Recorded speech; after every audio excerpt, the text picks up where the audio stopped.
Avant la prise en main de tout appareil électrique, assurez-vous d'avoir bien lu la notice d'utilisation pour votre sécurité et la bonne marche du produit. La soudure provoque la projection d'éléments en fusion.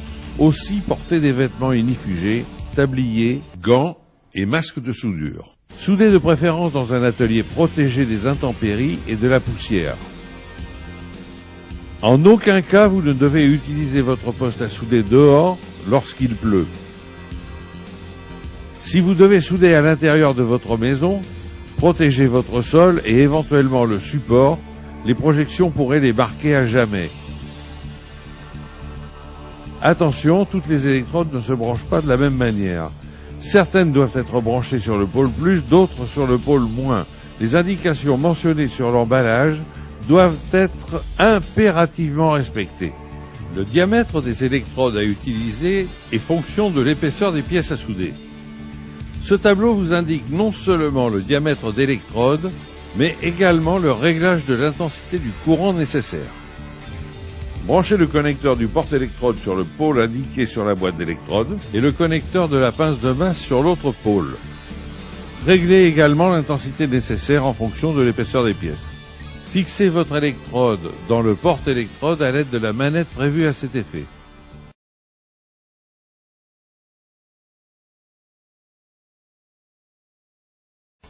Mettez vos gants.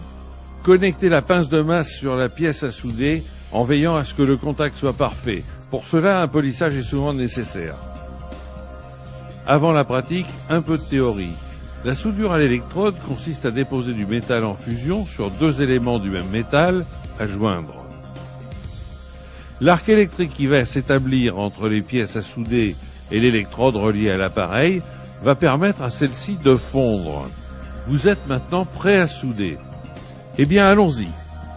Prenez le porte-électrode d'une main, le masque pour protéger vos yeux de l'autre, approchez l'électrode et grattez comme une allumette en maintenant un angle de 30 degrés. Vous avez amorcé, maintenant vous devez déposer le métal en fusion de votre électrode sur la pièce à souder petit à petit de manière linéaire. Vous devez absolument respecter un sens de déplacement afin de ne pas fragiliser votre soudure. Veillez également au fait que votre électrode sera courcie en déposant du métal. Votre main doit donc descendre progressivement vers la pièce. Si l'électrode reste trop loin de la pièce, vous aurez une rupture d'arc. Et si vous l'approchez trop, elle va se coller à la pièce. Mais rassurez-vous, l'électronique contenue dans cet appareil va vous aider à l'amorçage et durant la phase de soudage en ajustant le courant automatiquement. Le matériau qui recouvre le métal de l'électrode sert à protéger le bain de fusion de l'oxydation. Il formera une croûte protectrice, le laitier, qu'il conviendra de retirer en la cassant avec un marteau puis de brosser après refroidissement de la zone soudée. Vous avez choisi un inverter et vous avez eu raison. Il est plus petit, plus léger, à faible consommation de courant et en plus il est doté de systèmes électroniques facilitant le soudage de manière spectaculaire.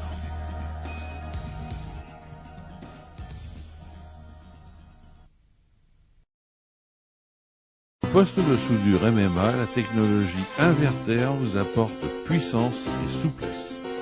La réalisation de ce chandelier, bien que minutieuse, ne vous causera pas de difficultés. Chaque socle des porte-bougies se compose d'un disque plat et d'un tube de diamètre proportionné à vos bougies. Dans ce cas, la pince de masse servira à la fois de contact et de serrage. Un simple point de soudure à l'intérieur du tube unira ces deux pièces. Attention, l'arc électrique provoquant la fusion de l'électrode et du métal atteint une température proche de 3000 degrés. Les pièces soudées restent donc longtemps très chaudes. Il est déconseillé de les refroidir brutalement. Cela transforme les qualités propres du métal. Le pied est constitué d'une petite barre de section carrée de 12 mm sur 12 et avec une pincetto, il est facile de les assembler pour assurer un bon contact. La pince de masse est connectée à l'un des éléments. Là encore, un seul point de soudure est nécessaire.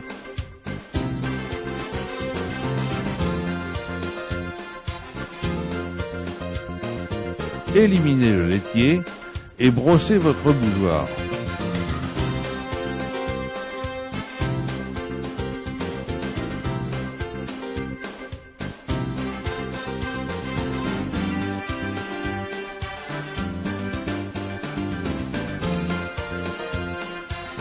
laitier est constitué dans la même barre de section 12 mm sur 12 et pour certaines réalisations comme celle-ci, il est délicat de positionner la pince de masse sur l'objet à souder. Dans ce cas, déposez vos éléments sur une plaque de métal qui servira de liaison entre la pince de masse et les éléments. Les tensions électriques sont très faibles et vous ne courez aucun risque.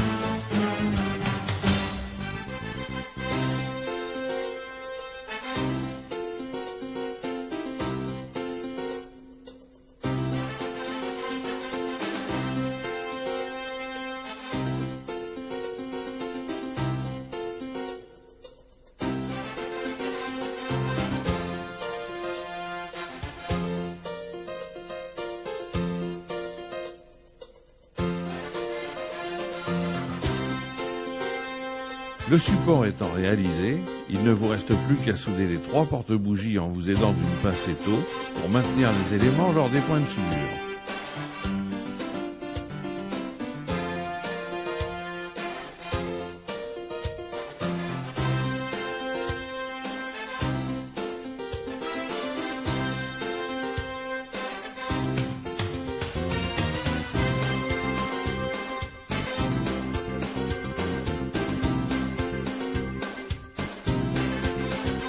Meulez l'ensemble pour parfaire votre travail.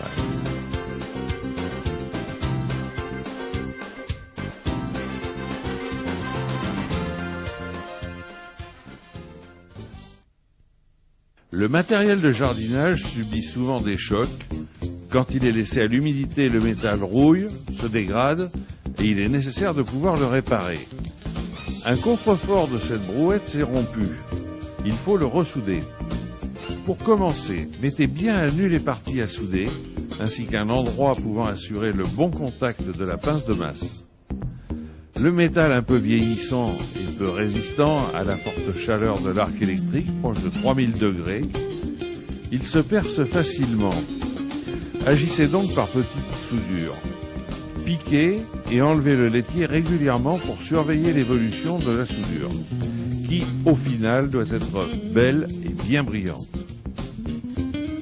Recharger du métal ponctuellement, comme sur cet exemple, est assez simple.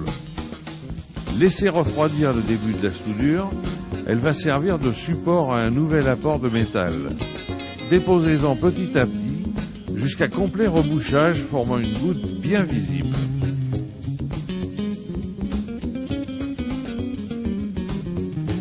ôtez le laitier, brossez et vérifiez la qualité du rechargement.